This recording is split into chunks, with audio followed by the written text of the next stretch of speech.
order. Have a roll call. Looks like everybody's here. Do I have to have a roll call when everybody's here? I think everybody's here. Okay. Additions to the agenda? We have two additions to the agenda. We have number 2 and 3 for proud ofs, and 2 for personnel.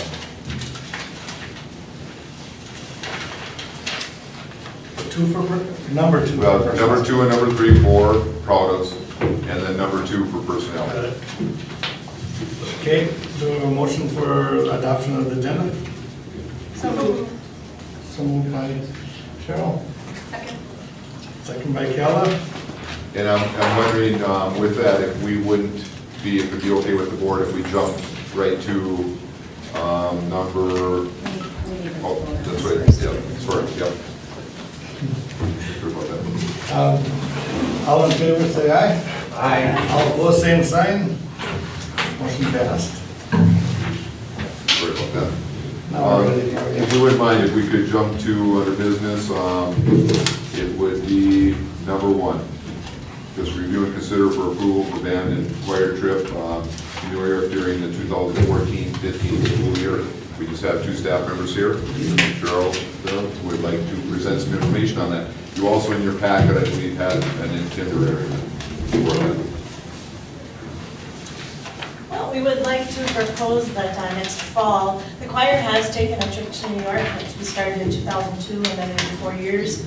We went 2002, 2006, 2010. This will be our 4th trip to New York, but we would like to propose to take the band along and combine both together next fall. And it would be over Thanksgiving because that is when we would miss the least school, the way the conference schedule will work. We used to go over conferences which were a little bit earlier, so we would miss very little school, but now that everything is together, it will be over Thanksgiving. Right, and just some kind of pointers, the benefits that I see in the band and the choir. It provides an opportunity for the band and the high school band to perform in New York City, one of the most musically rich places in the country. And a large number of students are shared in both groups, so that by combining the trip, students will only have the expense of one trip and also be able to combine fundraising efforts. Band students not in choir will kind of have that exposure to choral music and vice versa, which is always kind of good to build a musical culture.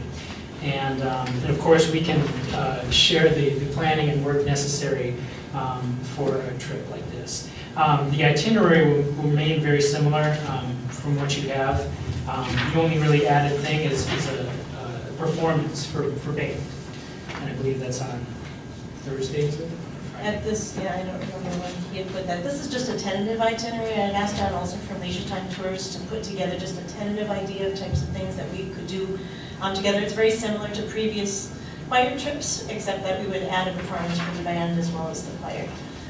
So it would be a great experience. There's also a cruise that the students have enjoyed, that we actually cruise down the river and we see the Statue of Liberty at night from the river. And so that was one of their highlights on their last trip, and that was included in this one too. And seeing a Broadway show, Radio City Music Hall, taking a tour, that type of thing. Some things might be adjusted yet, but this is just a tentative idea. Isn't Macy's Day Parade happening? It's over Thanksgiving. When I first brought it up, he said that might be a possibility too. So it could possibly be something that depends on how the weather works. Yeah. But that would be a possibility too. Okay, anything else? Any questions of anybody? How many students would participate, or do you think that might participate in this? I'm thinking pretty much 2 full bus loads when we combine the two together, which would make it very cost effective too. If we can fill up 2 buses and have them almost completely full, then it lowers the cost for each of the students. So How many days would they be gone? we leave School Tuesday days, after. I mean. Actually, no school days, because we would end up leaving, because Wednesday would be conference day. So we'd leave probably at the end of the school day or close to the end, so we might miss part of the last hour. And then we get back on Sunday, and then school starts again on Monday. So Yep. essentially no school days. So what percentage of the kids go?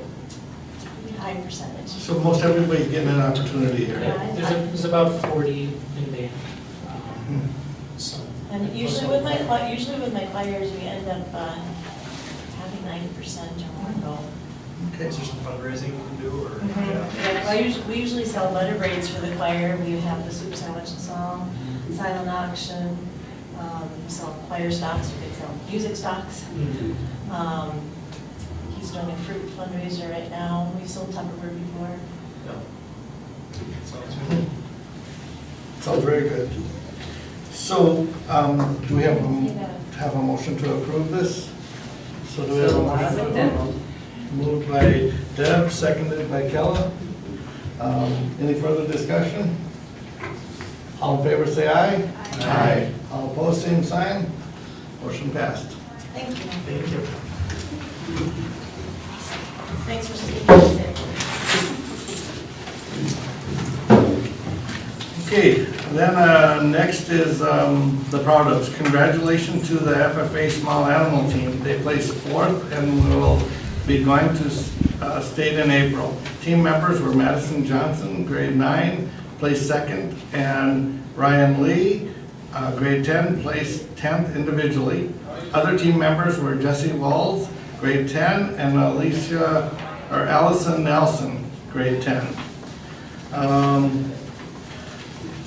I also have the TLC, so let's tell the public what that is. TLC. Can you do that? Yep.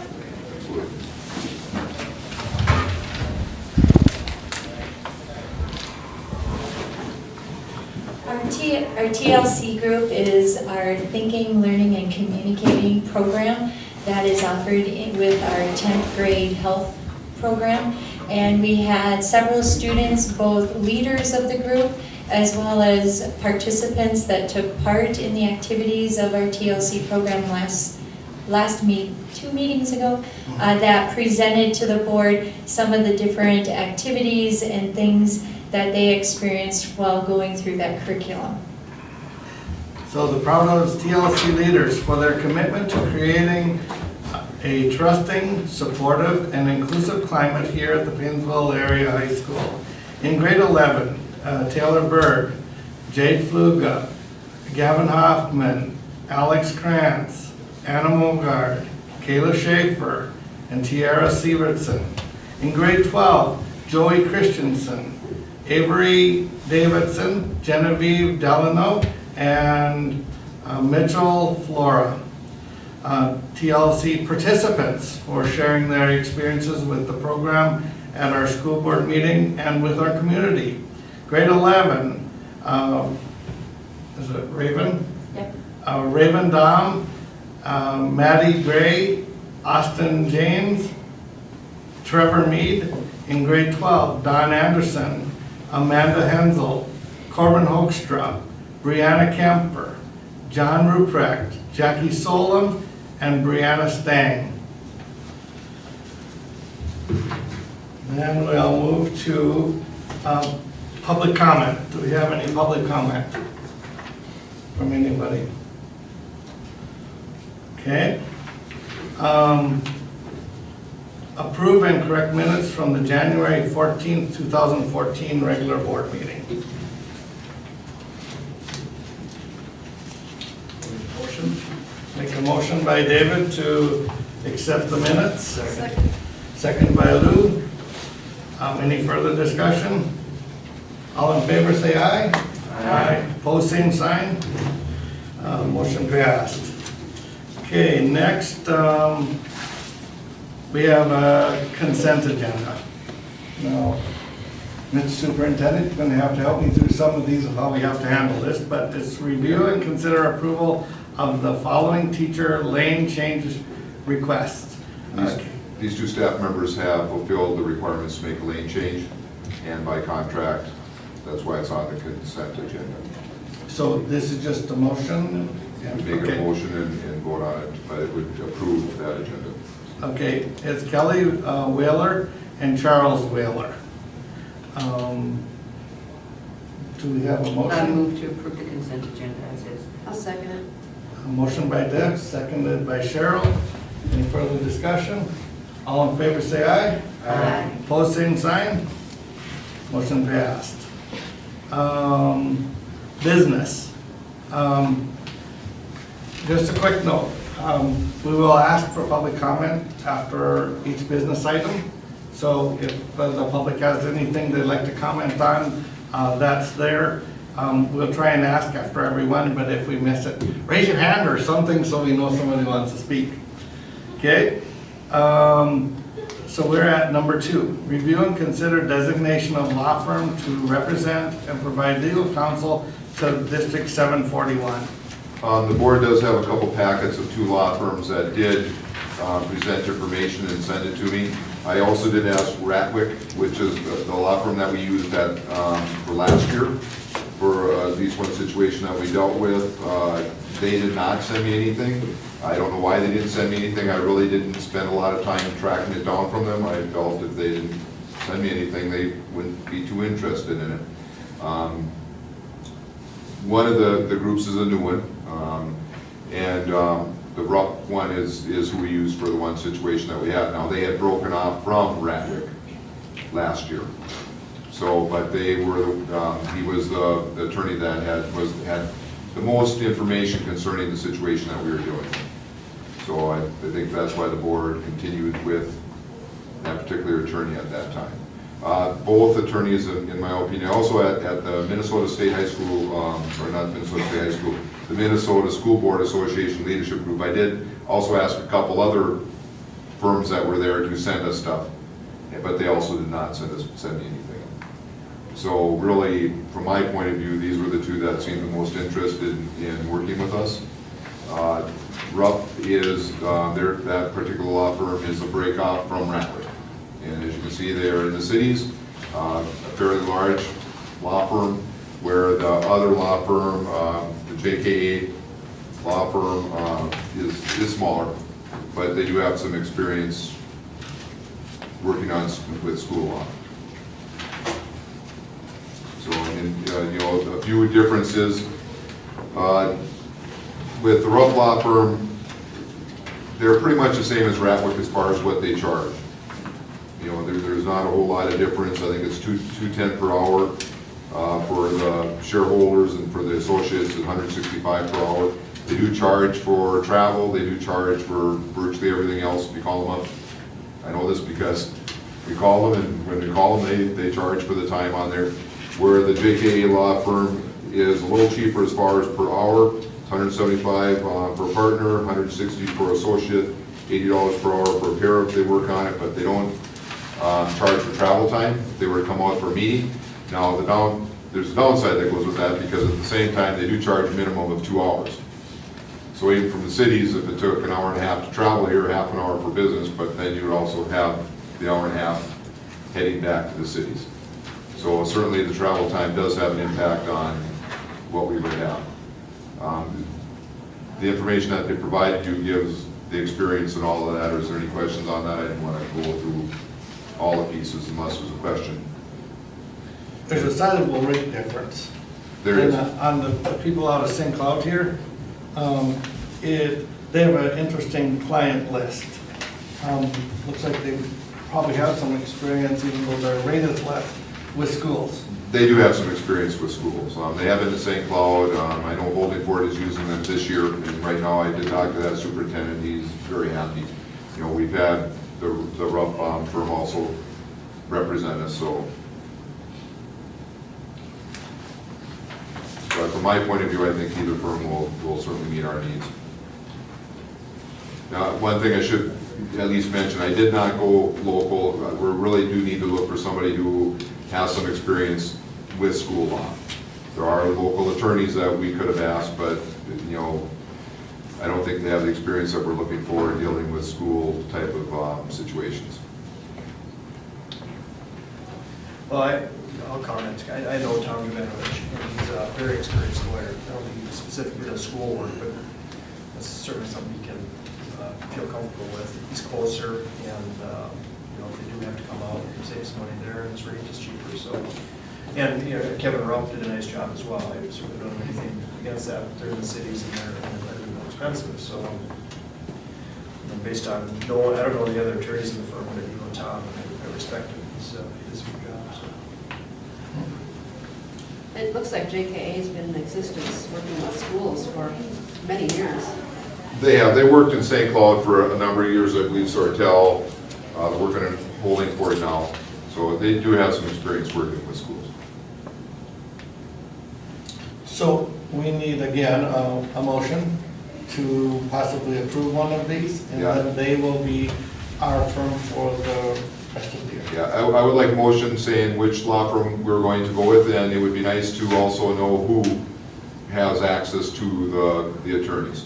Make a So, motion for to, instance, if it's the board chair or other members of the board, it would be nice to know that so that we have an idea who would be able to contact the attorneys if need be. So will that be two motions, or can it all be done? We've I- probably two motions. I think you can do it 2 motions would be fine. One Okay, motion would be so- also I'll make a motion, we accept JKA as our attorney. We have a motion to accept JKA as our attorney firm. Do we have a second? I'll second it. We have a second by Cheryl. Did you catch the motion by Lou? Okay, any further discussion? All in favor, say aye. Aye. All opposed, same sign. Motion passed. And I will contact them and let them know that we will be using their law firm if something comes up. My hope is that we don't have to contact them. So second item is who has access to it. And I do know that a lot of us can't be calling this individual. Does it generally go through, what's historic? Do we just do it all through the superintendent? Typically, the two that contact attorneys would be, the superintendent would be one at the board's whim or desire, and then the board chair would be the other one. Those are typically the two that make contact with the attorney. If you have everybody do it, it can really get to be messy. Nobody knows quite what everybody else is doing, so I would recommend probably those two. And that's what most schools do. That is what most schools do. Sounds good to me. I move we have our contact persons who contact our attorneys, be our board chair and our superintendent. Motion by Cheryl. Do we have a second? Second. Seconded by David. Any further discussion? All in favor, say aye. Aye. All opposed, same sign. Motion passed. Review and consider adjusting March 11th, 2014 school board meeting date or time. I do apologize, March 11th is conference, right? For the township? Or elections. So we cannot have a meeting that goes during 6 to 8. So we need either to cancel the meeting, which I wouldn't recommend. We have a lot going on right now, and I personally prefer that we keep those meetings in place. We could move it to another date, or we could just move it up so that we're done before 6 o'clock. I do apologize, I just didn't catch I think we it. should move it up, keep it that day. Yeah, that's right. 4:30 would be a start time? I would say probably, if you want to be sure, probably go 4.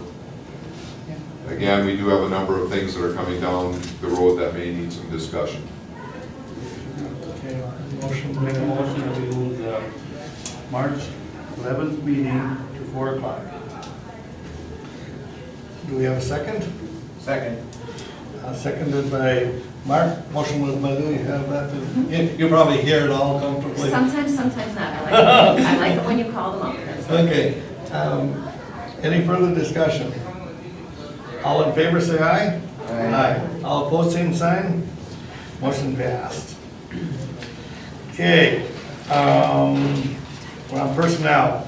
Review and consider approval of Marina, is that correct? Mariana.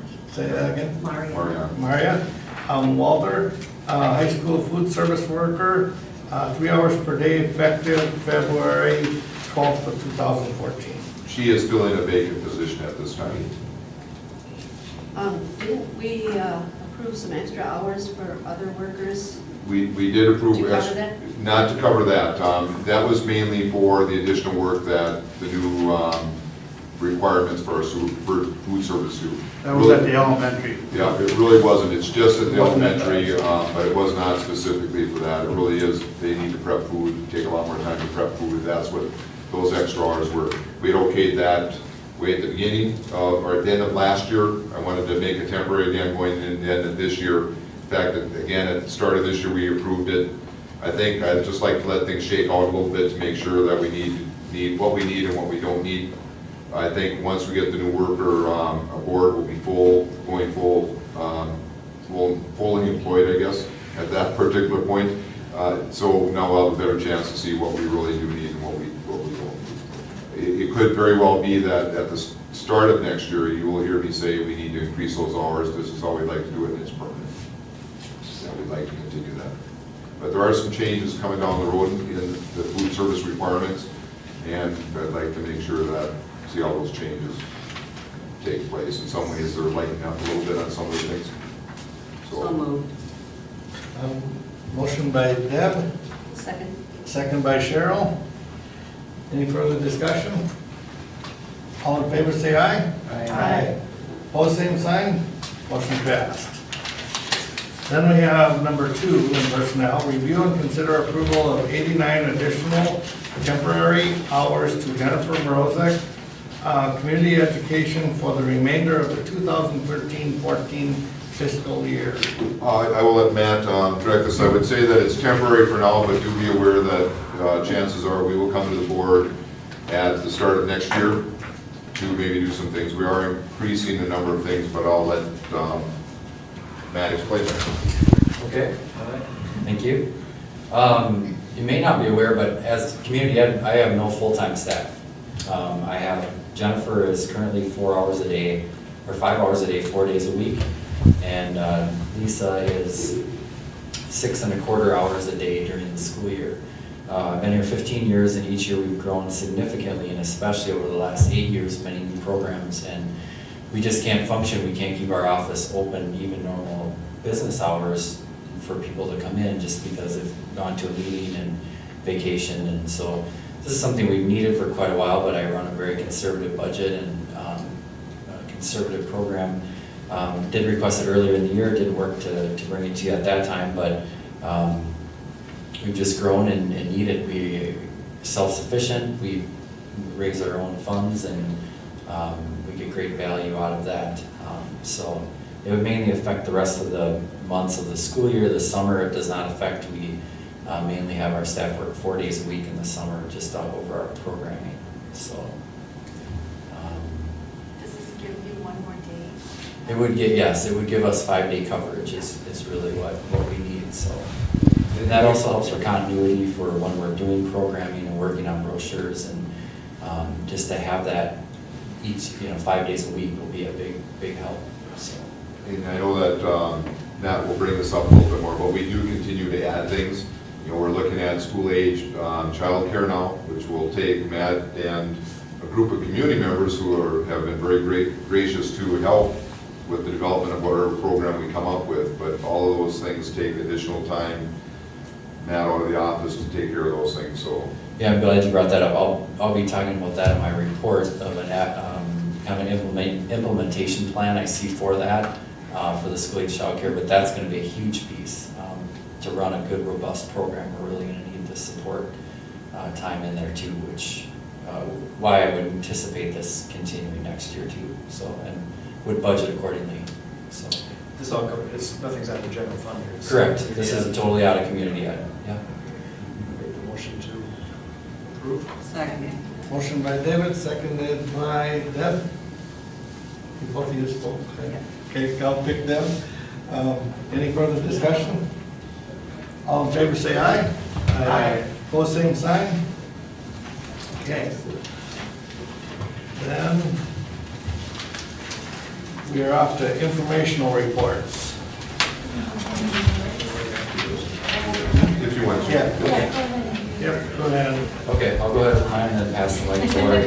Like I mentioned, with the school-age childcare program, I'm gonna just hand out here, Bob, if you could hand that out. This is a draft implementation plan. We've been doing surveys the last couple of years. We've been hearing from some daycare providers that there are gonna be some changes, not only legislatively, but also retirements and people getting out of the business. Our last survey we did was, I think last spring, last winter, And the need was showing greater, but it wasn't enough at that time to proceed. So our plan was to do another one this year and another one this winter. It's kind of ironic because Bob was contacted by some community members, and we actually already had the survey completed and we were ready to go the next day, so it worked out really good. Great But timing. we had people come and have a meeting with Bob and I, and we had all the survey results at the meeting, which was great.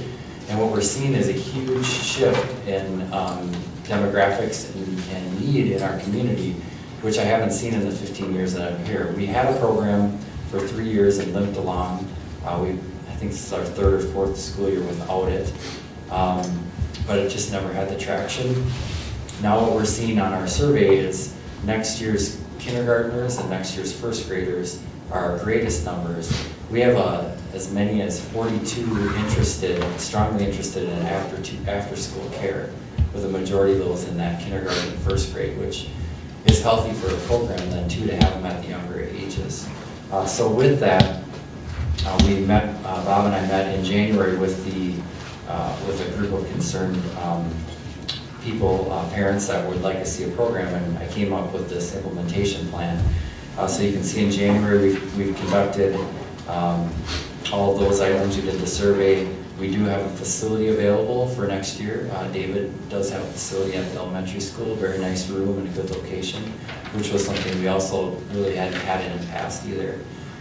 We had the parent meeting, and now we've actually already in February, we've created an advisory committee.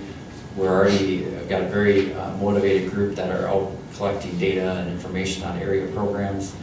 And then we meet again at the end of the month, and then we will start doing visits and put together a good program and then get it out there. And if there's enough interest, then as you can see how it'll flow, we hope to launch it in the fall next year, the first day of the school year. So that's kind of exciting, and it's we have a new group of, or a different group of parents with job situations and care availability that is more of it's a large change in the need. So any questions on that plan or that? You might have said it, but I thought, is it mornings also? Yes, they're Mornings before and and after afternoons. school, yes. And so people can potentially live in St. Cloud, get their kids to a safe place till school starts, have a place for them to be till they can get home. Correct, 6:30 till 6:30 a.m. to 6 p.m. is what we'd anticipate. We don't know for sure if it'll end up being 6 to 8 in the morning or 6:45. That would be when we develop this program and continue the surveys and find out what the needs are, but correct.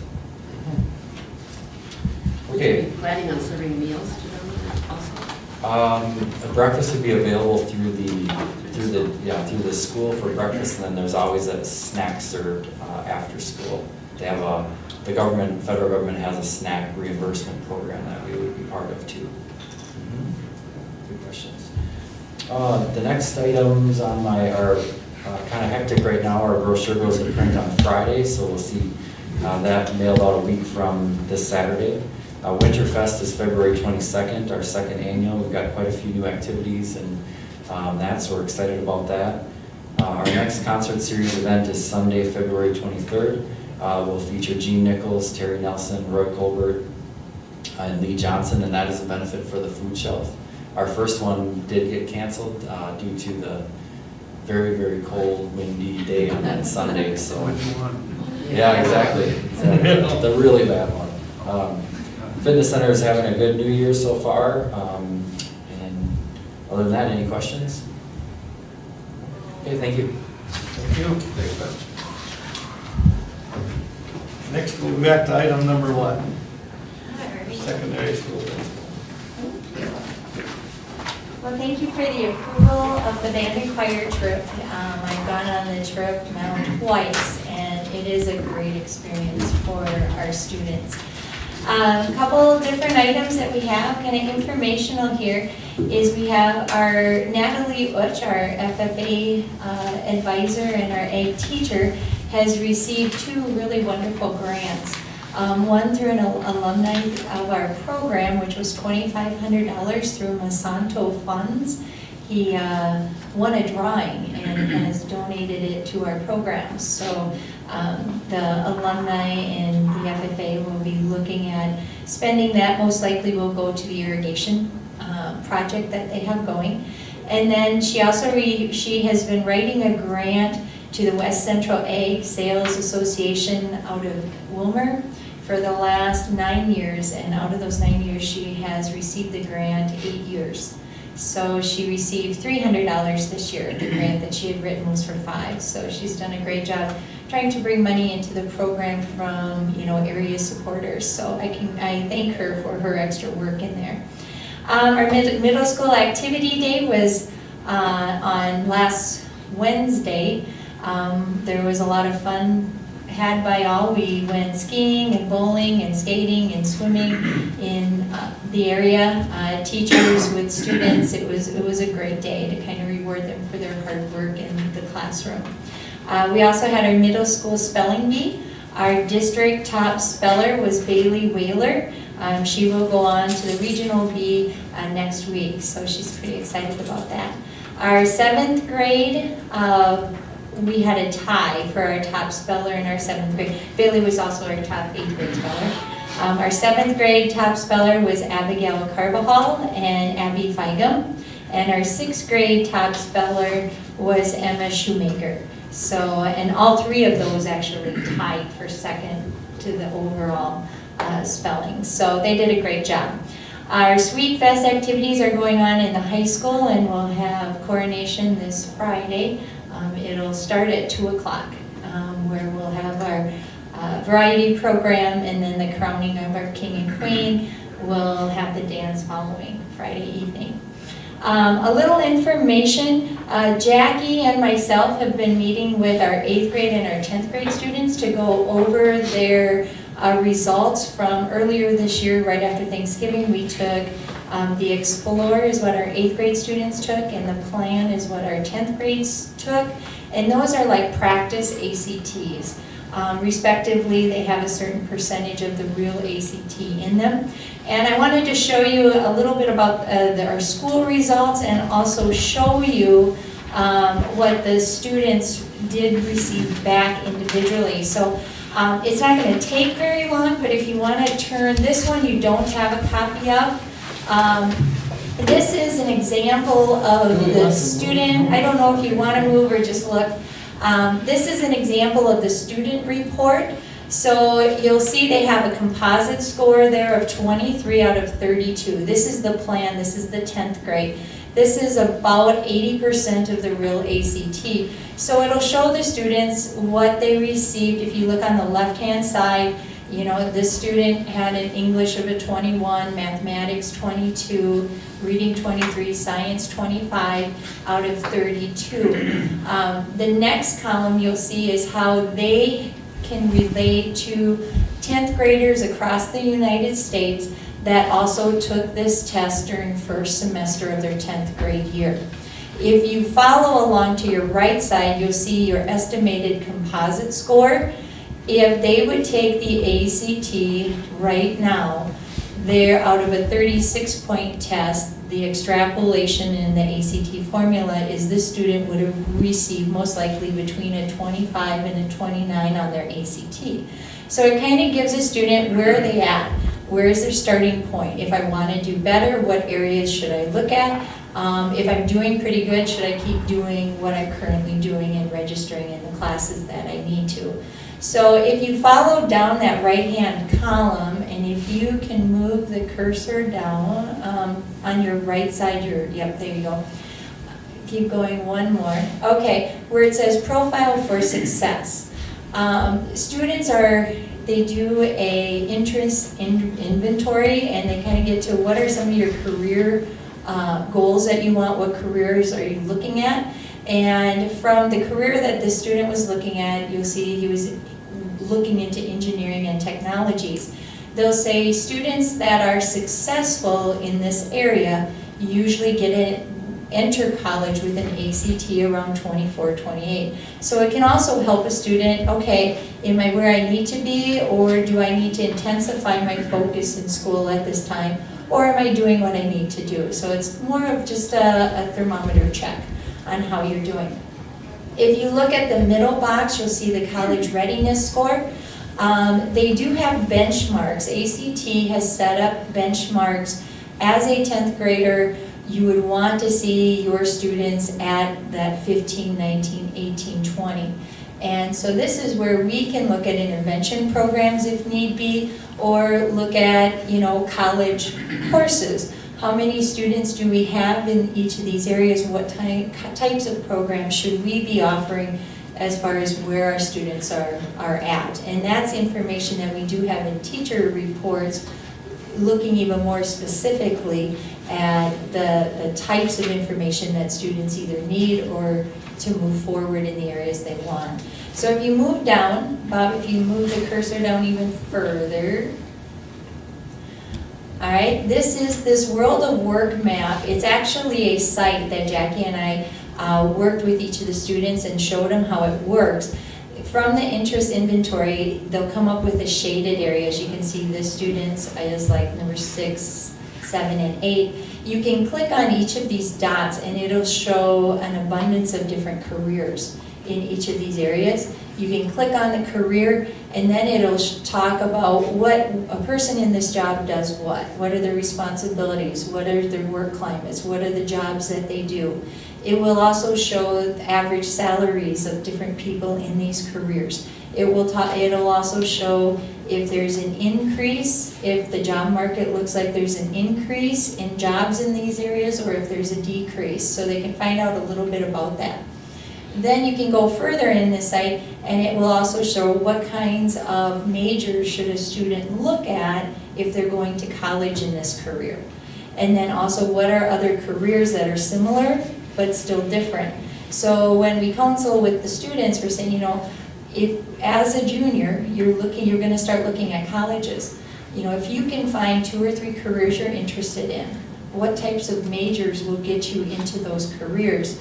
Then take that next step and start looking at, the 2-year college, the 4-year college, or job shadowing that is going to give you more information about those areas. So we can kind of help counsel students in what they should be doing as juniors, so then they're ready to start making some decisions and moving further as their seniors.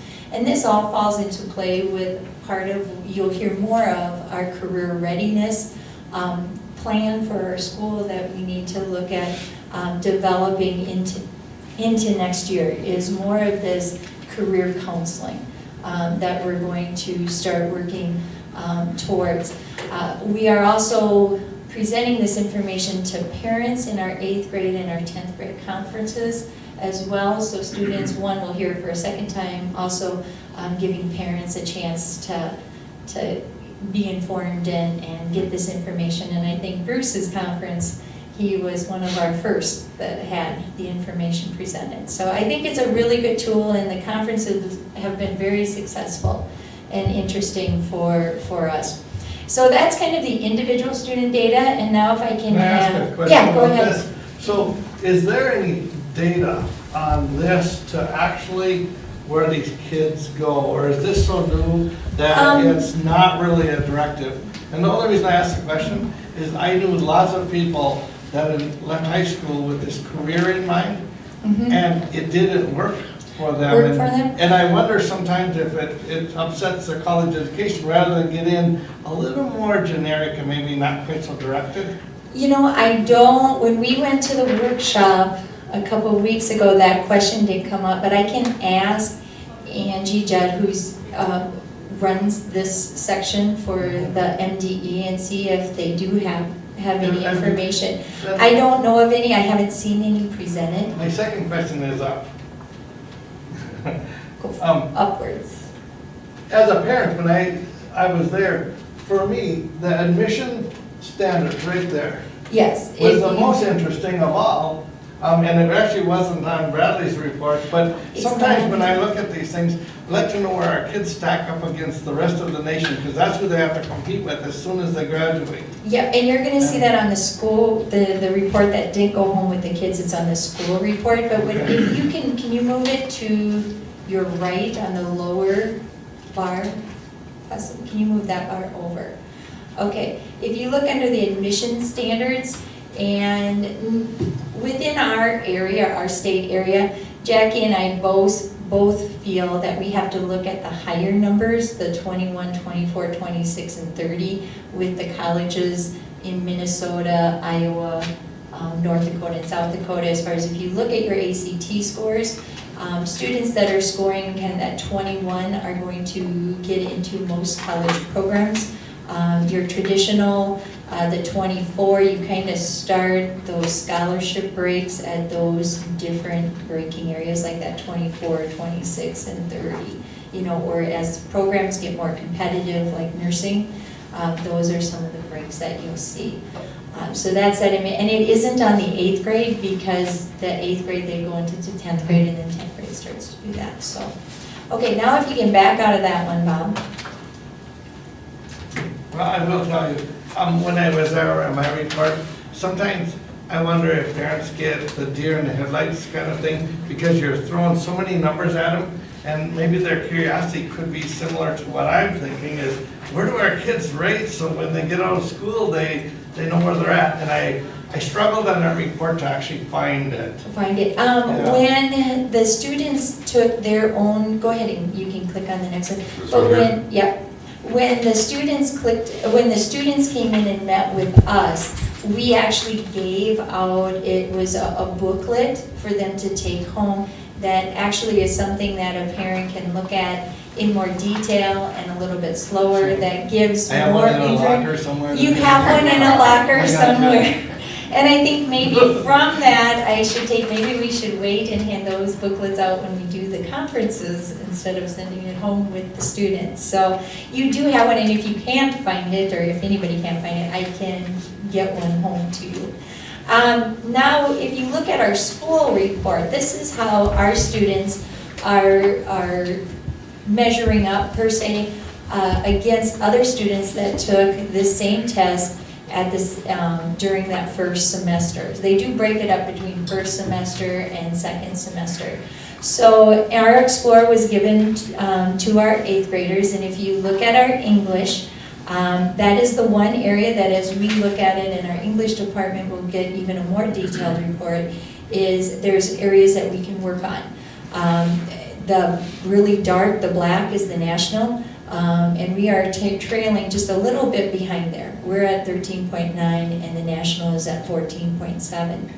But if you go down to math, reading, and science and our composite scores, you can say we are out in front of where the national averages are on these test scores. So you can look at mathematics, we're at a 17.3, and nationally they're at a 15.5. Same thing, reading is a 15.5 and then a 14.6. And the one thing that I found was interesting is, you know, nationally you have a huge number you're working with. You know, our percentage or our average can greatly change because we're working with 75 students. So there, you know, each student has probably more of a significant impact. But in relationship, our kids overall are doing very well. Obviously, there are some places we want to work on, and that's what teachers will look at in their PLCs and our curriculum meetings. So if you can run file, okay, yep, go to the next one. And that other box down below is you can look at usage and mechanics. The English score is actually broken up into usage and what they call rhetorical skills. And that is the organization of writing. So that's just a little extra that English is broken down into. But the next one is, and you kind of got to look really close. It didn't scan very well, but if you can find the one that says explore like this, as you look at where do our kids rank in ACT average, you want to be kind of in the middle and higher, because this is the score, kind of like the MCA as far as being proficient or above proficiency. So you don't want to have a lot of kids in the lower numbers, you want to have them in the higher numbers. So you can see in 13, the scale 13 to 15, We have more kids in our mathematics, reading, and science, which is really good. And if you look at the very bottom row, the percent at or above the benchmarks, remember those are those benchmarks we want our 10th graders at, we are doing pretty well. Both, of course, there's some areas we want to look at specifically in English, but our mathematics, reading, and science, we're overall above where our benchmark is. You lost me on the last page. Yes, that's okay. Ask questions. I thought I was with you for a minute, and I must have flipped the page over. Why do we have two different sets of numbers? One's 8th grade, one's Yes. I can't read that. I know, it's very hard, and I didn't realize when, Oh, I can't it's, see that at all. okay. The one you're looking at right now is the Explorer, which starts at 13.9 is the first number. Yeah, I So got put that. 8th grade, okay. All right, now Bob, can you flip? Okay, we'll actually go back to the first one and we'll look at the plan, which is our 10th grade. Actually, click out of this one and go back to the first report. Go up to results PDF. That one, and scroll down. Keep going, there you go, okay. Yeah, this is the plan. The one that starts with 16.7 at the top. All right, this is our 10th grade scores, how we compare to other 10th graders across the nation. And I was very excited seeing this. We compare so often with our Minnesota counterparts. But the one thing that we know is Minnesota scores very high on our ACTs. Our students do very well. So as we look even outside of Minnesota, we're looking nationally, our students are going to be able to compete. We're doing well. We want to keep moving forward, looking at curriculum. But if you look at our English, we're at 16.7. Nationally, it's a 16.2. The mathematics, this is our first group of students that all the kids had algebra as 8th graders. And the one thing that we do know about the ACT is most of the ACT goes up through Algebra 2, which in the past, not all our students took math all the way through Algebra 2. And now with having Algebra 1 in as an 8th grader, they have geometry as a freshman, Algebra 2 as a sophomore, and then they even have another layer of math following that. So I do think that is partly responsible for how we are doing with math. We're preparing our students very well. Reading, this is our group of students that scored very well in their writing as 9th graders, 100%, and also did very well with their reading last year. So our reading scores are up by 2. And science is a tough one. Science isn't so much what they know about science, but how well can they read science information, that technical reading, and with graphs and data tables.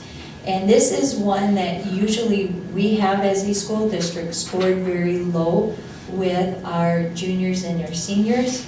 So now it has been a focus of our science department the last couple of years coming through. So I am really looking forward to see how this group of students that have had that more as a focus as they've gone through, to see how they carry that through into next year and the year after.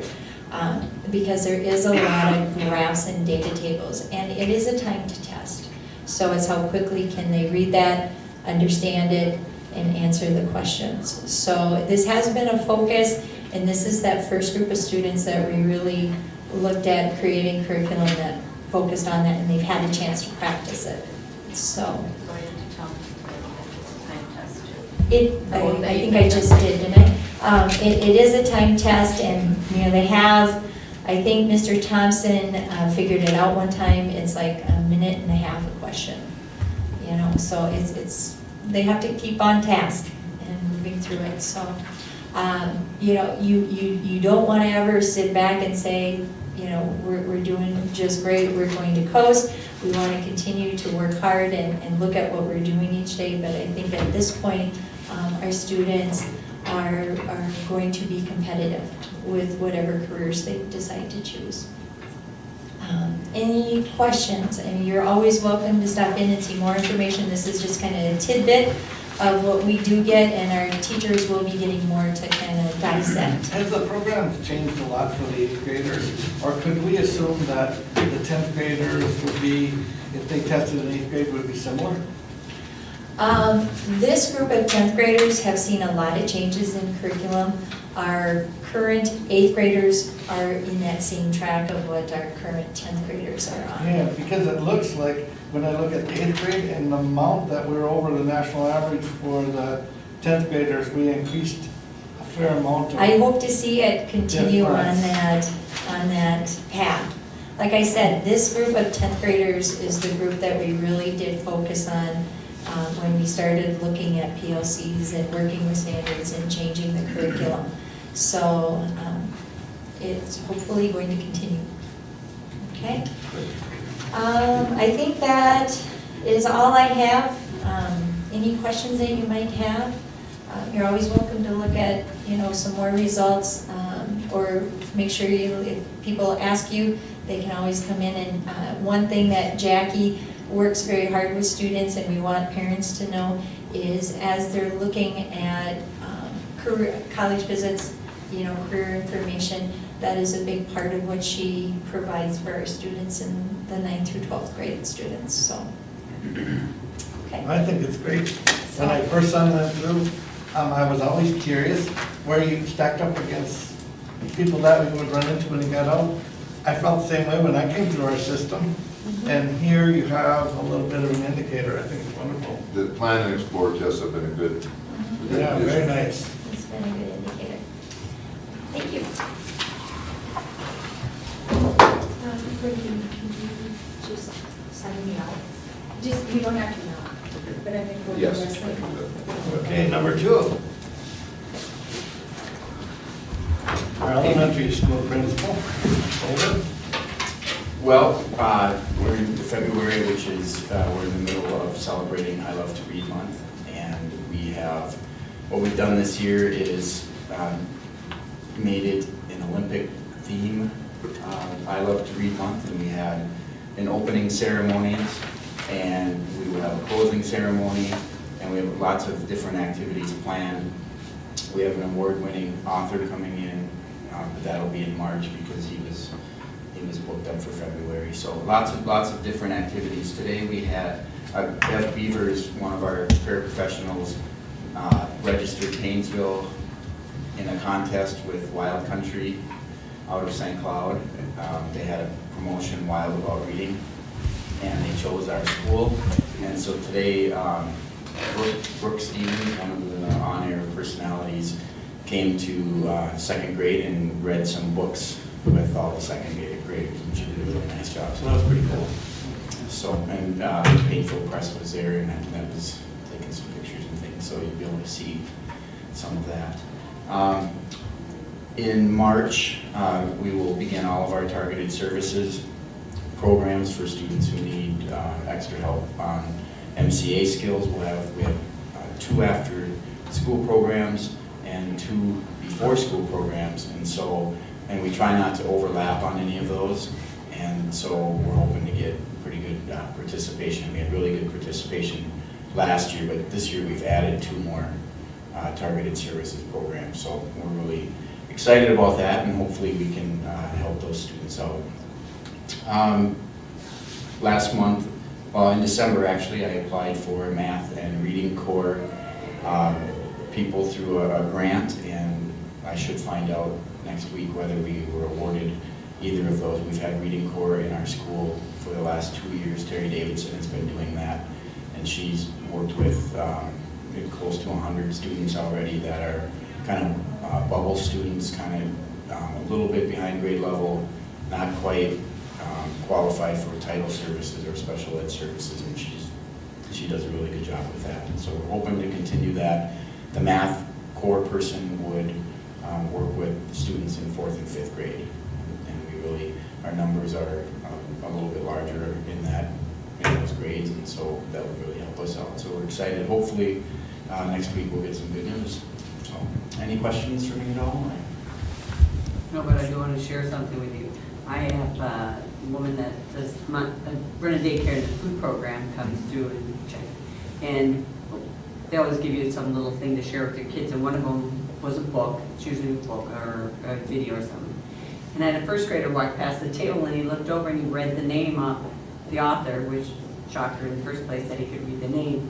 And he said it correctly, and she turned and looked and she said, well, she kind of laughed and she said, well, how does he know that? And I said, I don't know, ask him.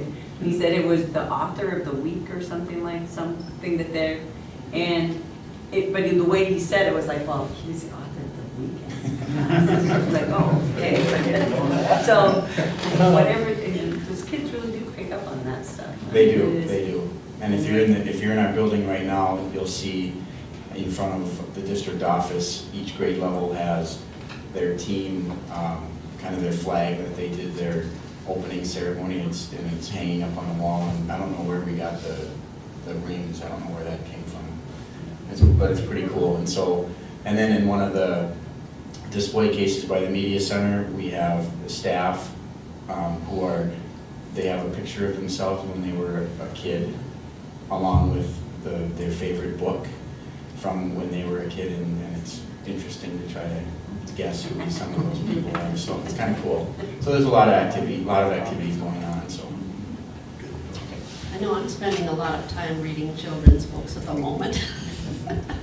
yeah, and we also have our book exchange that the multi-age classrooms do, and towards the end of the month, students will be able to, they can bring old books in that they've read, and then they can come and pick up a couple books, and that's been pretty successful for us too, so. Thank you. I'm assuming number 3 might be working on that. Max is at a wrestling tournament right now. Okay, so don't have that one.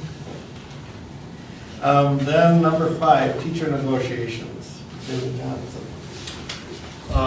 Both teachers and food service were. I would guess that we have a tentative agreement that we need some language and stuff worked out with the teachers. I'm hoping to bring that hopefully to the board next meeting. Food service, we're just getting the contract. We need to run it past them. And again, we'll bring it to the board next meeting. So we're moving along. Just as a peace of mind, we're going to set up another meeting with the professionals and with the custodians. I think we're getting closer with both groups, but we still have a little bit of work to do yet. Good.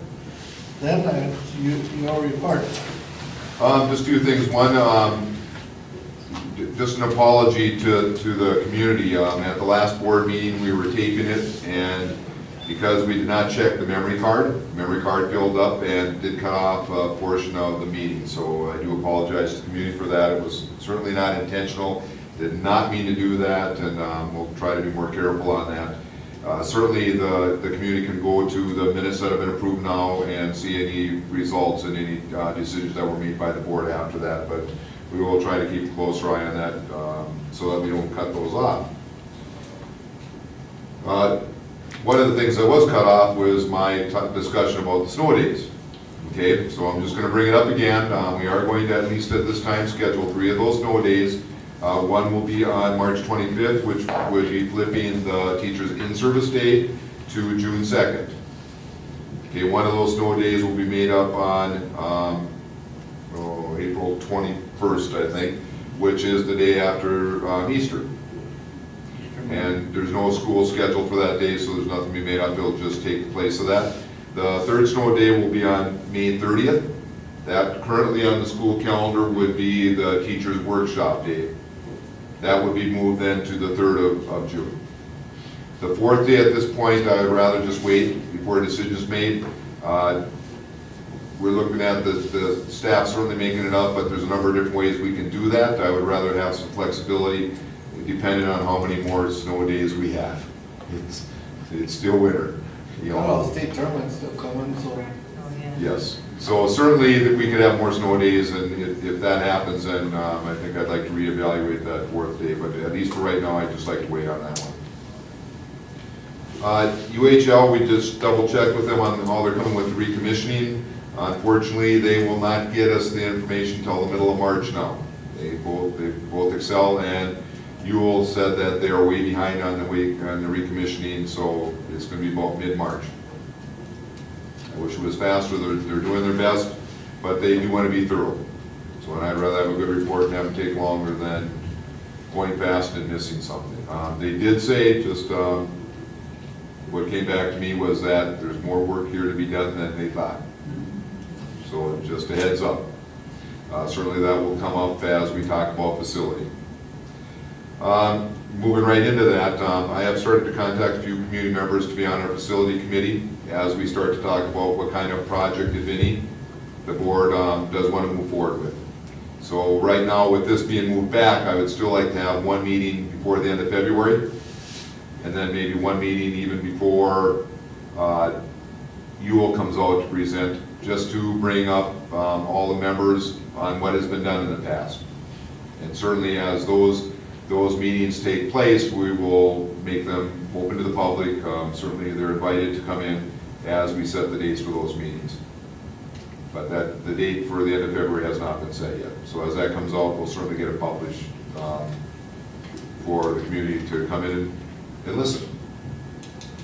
At the last board meeting, we approved the bills without the treasurer looking at the bills. He was sick. I just want to tell the community that he did come in after that and review those, audit those bills. So we did do that. One of the things I did check with MSBA, they did say that we could still, the board has the authority to approve those bills. One thing that we did talk about when I was talking about with MSBA, I thought was a great suggestion when we discussed it, it would be nice for me to have one other person, if something happens to our treasurer at that time, to then come in and audit those so that we always audit the bills regardless. So if you're interested in doing that, or if somebody wants to volunteer right now, that would be the person I would contact. If someone comes up or can't make it for some reason, I would contact the next person, and that person would come in and audit the bills and take a look at them. And if that happens, I'd certainly suggest that maybe you do it with Mark at one of the times when he comes in, so you kind of see the procedure that he goes through to make sure that we do look at those. I think that would certainly be a little bit more transparent, and the community knows then that we would have looked at all those bills, audited them before the board approves them. So I maybe have a volunteer, or you want to think about it and send me an email? Nobody jumping right up for this one? Let us think about it. Okay, if you're interested, send me an email on this. And again, I would certainly suggest that you sit down with Mark and go over one time just to see how he goes over that. Enrollment still is a concern from the start of the school year to now. We're about 15 students down, but remember we were also over 20 students down from what we thought we would have at the start of the school year. So certainly that remains a concern. Stadium update, Bruce and I have been meeting with the city on the stadium project.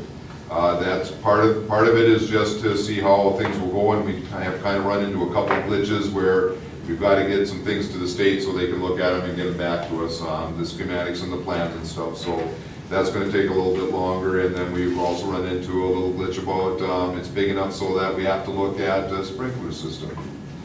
So all that, of course, costs more money, and we're running on a very tight budget because the school really has contributed not a whole lot to this whole project. The community has raised the money with the FEMA grant in order to do this.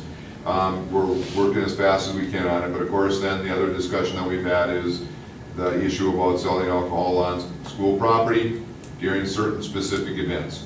I would say that we're coming up with some information for the board. It is our hope that we would bring that information forward to the board at the next meeting.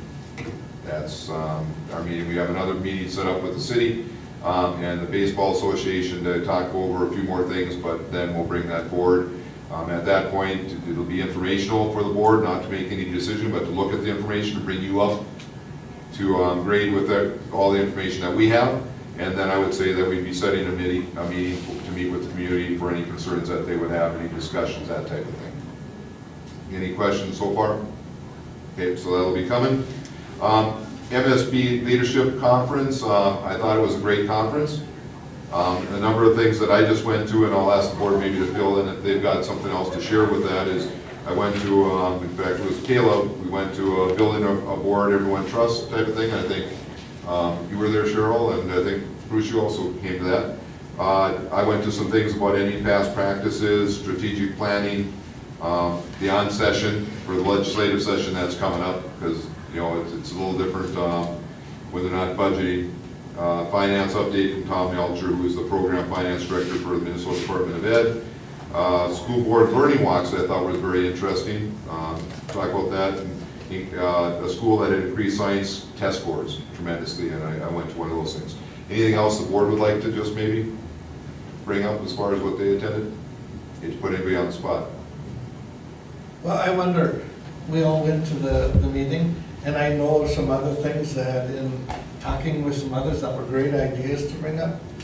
Could we possibly assemble maybe something? I didn't see it on the notes, so I didn't really write anything down, but maybe next meeting or two, because I know there were some interesting things. There was, and I didn't attend these, but one was the possibility of a student being more interactive with the board. I was at that one, the student on the school board, that was very interesting. Would the board like to have a work session on this, so we can sit down and discuss, the public could certainly come to it, and we could talk about the things that we went to and the things that we learned at that point? I think it would be a pretty good idea, because I heard lots of interesting things. I had some that I went to where they have walks through the school a couple times a year while school is going. So it's a couple hours. Other ones where they walk the school board through the school while school is going. So when people ask you questions, you have an idea what happens. The only time I've seen the school in actual operation was in the video or the CD that you made a couple years ago with the kids.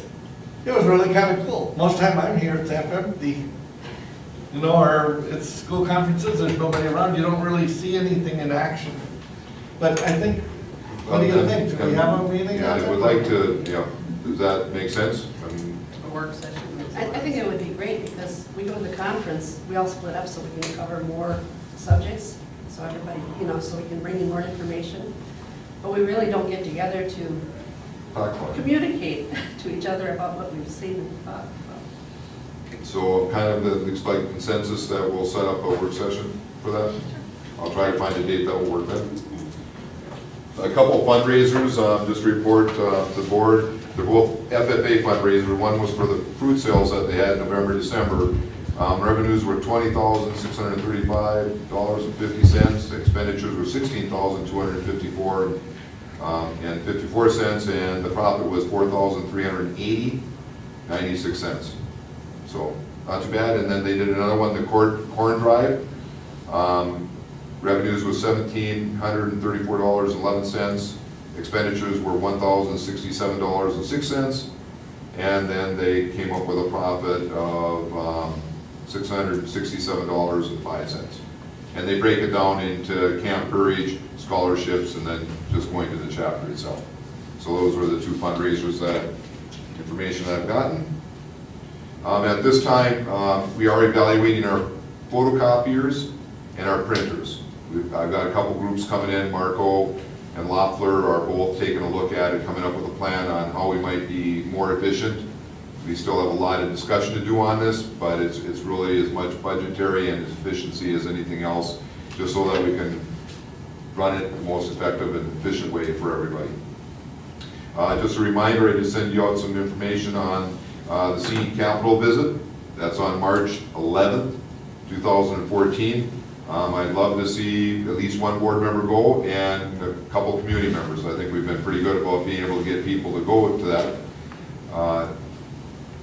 Yeah, I guess if you have any information, I think you can talk to either Deb, who's our representative on CE, or myself, and we can certainly get more He information. definitely has to go this year, because I made Mike go for me last year, so he said it's right.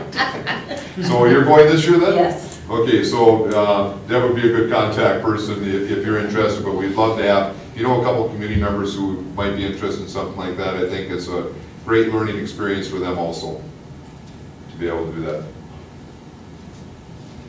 Okay,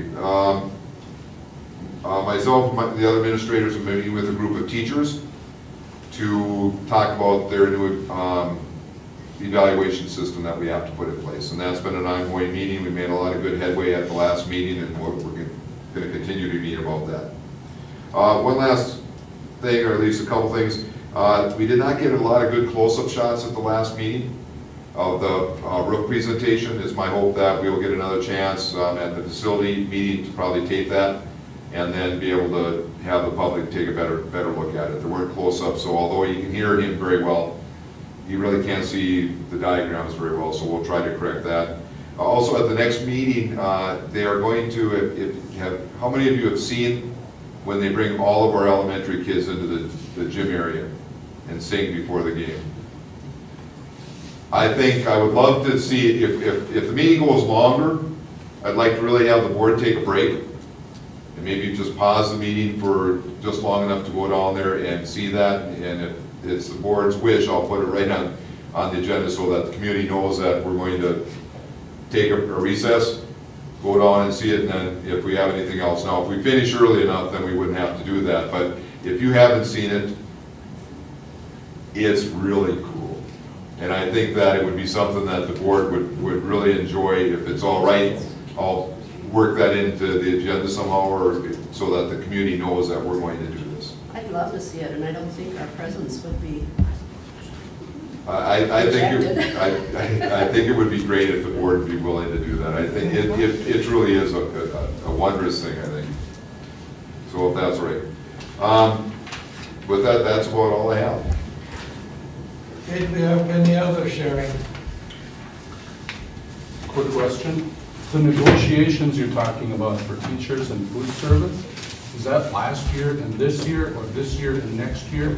It's this year and next year. Okay. I have one thing that I just like to bring up, and I brought it up a couple times before, is as I look at our population numbers of our student numbers, it's lower than what we would want. And so I don't know what it takes, but how do we get everybody in the community, because everybody has a vested interest in bringing students to the school. So I said that in negotiations, you work from our budget, all of those things. The number of kids in school have a lot to do with that. And I wonder if a process or something like that, maybe we should start to get fairly serious about how do we get the people of this community to help us and everybody to make this grow. Do we just have to sit here and just watch our student population change? I just don't think we have to. But that's just personal. I just would like everybody to think about it, because I think we should be able to put something together. One option, because if we have a special board meeting, we do have to set the agendas, and we can't deviate from whatever our agenda set. We could certainly add that to the MSBA conference discussion and maybe a discussion about that very thing. If the board would like to do that. What do you think? Why not? Put it on there. Why not? Put it on there. Let's talk about it. I will add that to it then, because again, we can do what the agenda says, but that's all we can do, whatever our work session says. Okay, any other sharing at all? I do have a little bit of change here. I did talk to the Minnesota School Board Association. I did get a chance to talk to our previous chairman to give me a hand. And in our discussions about different things, we are supposed to make a motion and a second and a vote for adjournment, according to the School Board Association. I'll make a move, we adjourn. I'll Do we have a second it. Any further discussion? All in favor, say aye. Aye. Aye. Aye.